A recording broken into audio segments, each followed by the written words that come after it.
Hi, I'm Dane reporting from Johnson News. Today we will be discussing events occurring in Eastern Europe. Eastern Europe consists of Poland, Czech Republic, Slovakia, Serbia, Albania, Bulgaria, Romania, Hungary, Slovenia, Croatia, Macedonia, and Bosnia. Recently, Europe has been involved in several national problems including Greek debt, the gas crisis, and significant problems with European trade.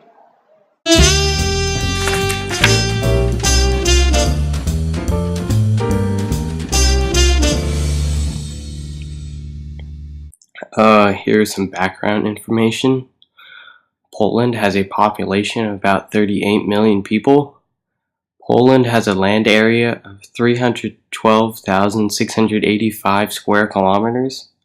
Poland's GDP per capita is 13,540.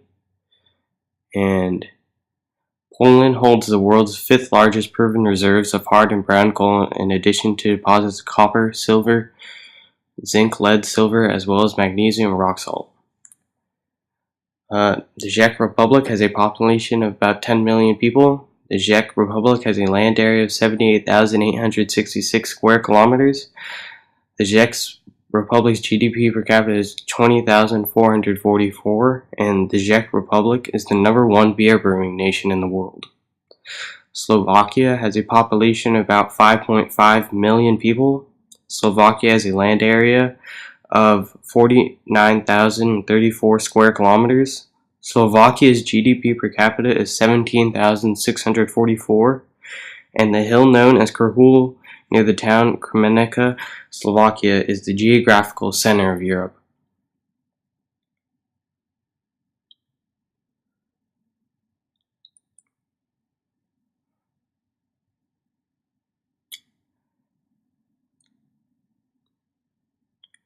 Slovenia has a population of about 2 million people. Slovenia has a land area of 20,273 square kilometers. Slovenia's GDP per capita is 24,533. Hungary has a population of about 10 million people. Hungary has a land area of about 92,966 square kilometers, and Hungary's GDP per capita is 14,050. 45 of the top 50 multinational companies are present in Hungary.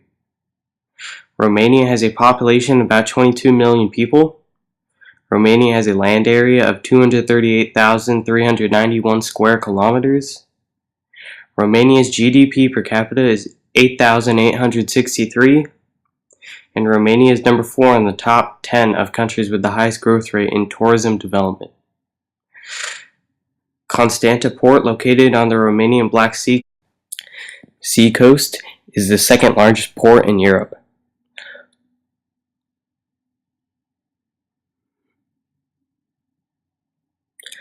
Bulgaria has a population of about 7 million people.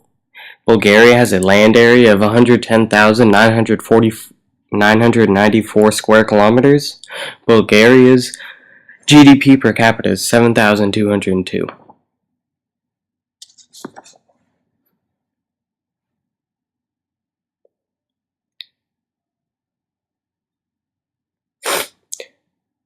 Greece has a population of about 11 million people. Greece has a land area of 131,957 square kilometers.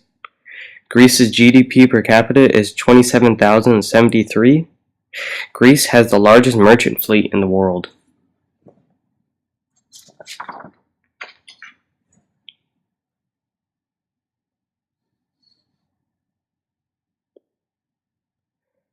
Serbia has a population of about 7 million people. Serbia has a land area of 77,474 square kilometers. Serbia's GDP per capita is 6,081. Albania has a population of about 3 million people. Albania has a land area of 28,748 square kilometers. Albania's GDP per capita is 3,992.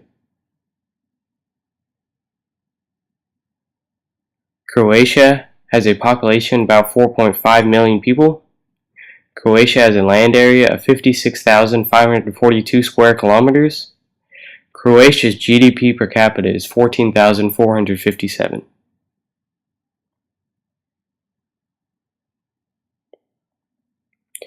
Bosnia and Herzegovina. Bosnia has a population of about 5 million people. Bosnia has a land area of 51,129 square kilometers. Bosnia's GDP per capita is 4,618.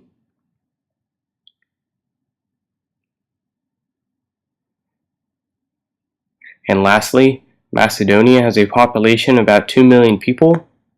Macedonia has a land area of 25,433 square kilometers, and Macedonia's GDP per capita is 5,016.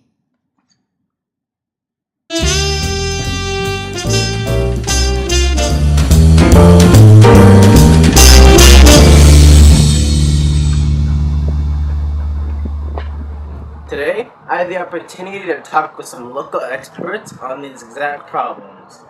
Over the next 10 minutes, we will hear from our national representatives Mike Sue, Jordan Webster, and Ryan Jones. We'll start off by hearing thoughts of Ryan Jones regarding the Chinese-European trade issue. So how does Poland want to improve trade with China? China is an upcoming world power, and it isn't surprised that Poland wants to be on a good side with China. Poland and China are both starting with banking and will continue increasing their friendship with each other. Poland hopes to grant some benefits from China, in which they will later be able to rely on them if needed so. The Chinese also feel like there's some good investment deals to be done in Poland and are a good deal to make with the Polish. Both parties would benefit from this because it would help out the Polish economy and also let China spend some money in Poland, which will increase their currency. So what have you heard about Wen Jiabao's visit to Poland? Well, I know Mr. Wen's visit to Poland was the first by a Chinese Prime Minister since 1987. He met with the Polish Prime Minister, Donald Tusk, and leaders of 15 other countries from the region to pledge China's support for economic development in the area. So how was Wen's tour of Europe? Well, he began his tour in Iceland and visited Germany and Sweden before arriving in Poland, the final stop on his European tour. China is already investing in the production of chemicals, electronics, and other products in the region, which is attractive because the labor costs are lower than those in Western Europe.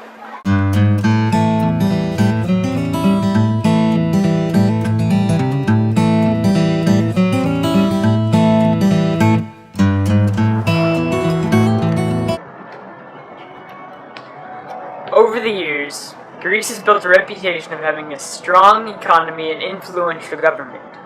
Recently, Greece has switched its national currency from drachma to euro, which threw off the traditionally strong nation.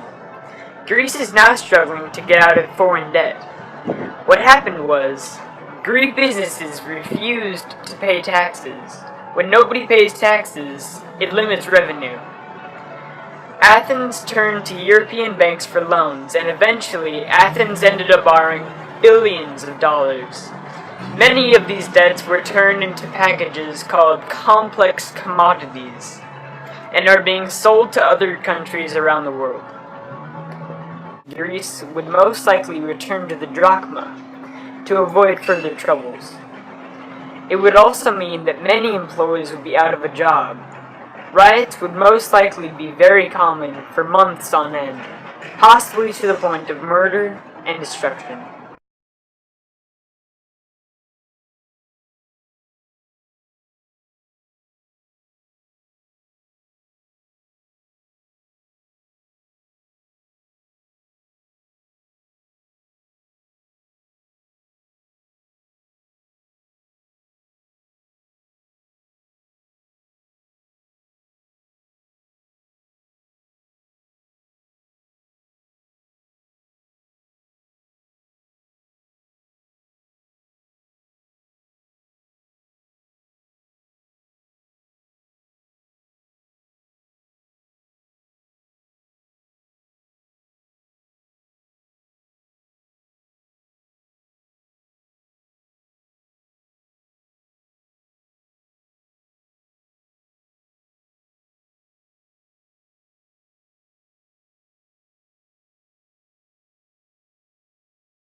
This releases the gases from the shell rock, but it also contaminates groundwater and pollutes the air.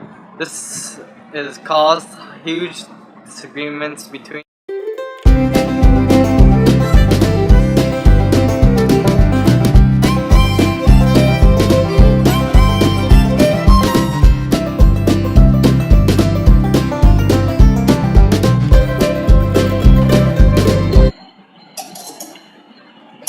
Eastern Europe has had a gas crisis like much of the rest of the world. Over the last decade, Eastern European countries have had difficulties getting their gas supplies for their people.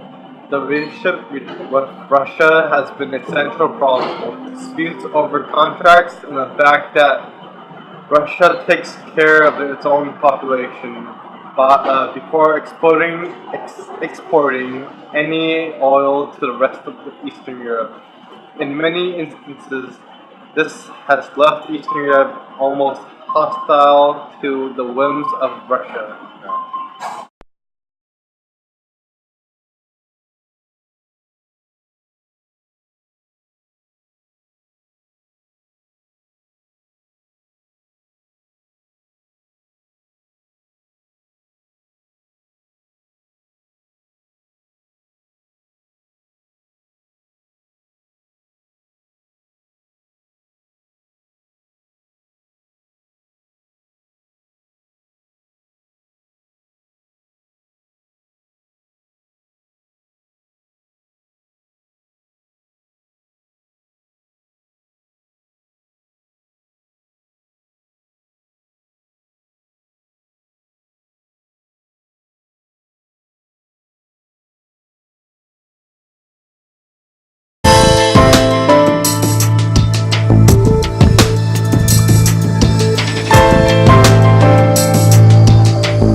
So, do you know anything about the European and China trade? Well, yes. What is that? Well, you see, ever since China has become communist, the GNP has increased substantially over the years. It's gone from about 15% to 20%, 25%, but that's just like the last 30 years. Anything you want to know? Just anything I know? It. Thank you. Alright.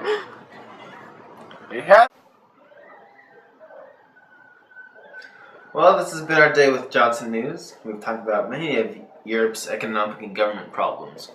To recap, Russian pipelines have created a gas crisis in Poland, which affects countless Polish families and businesses. After Greece entered into severe debt with the EU offered a deal to Greece, which many Greek citizens do not agree with. And finally, the Chinese Prime Minister took a tour of Europe, which ultimately determined future European trade. Europe is currently in big trouble with other world powers. If we are careful, this won't happen to us.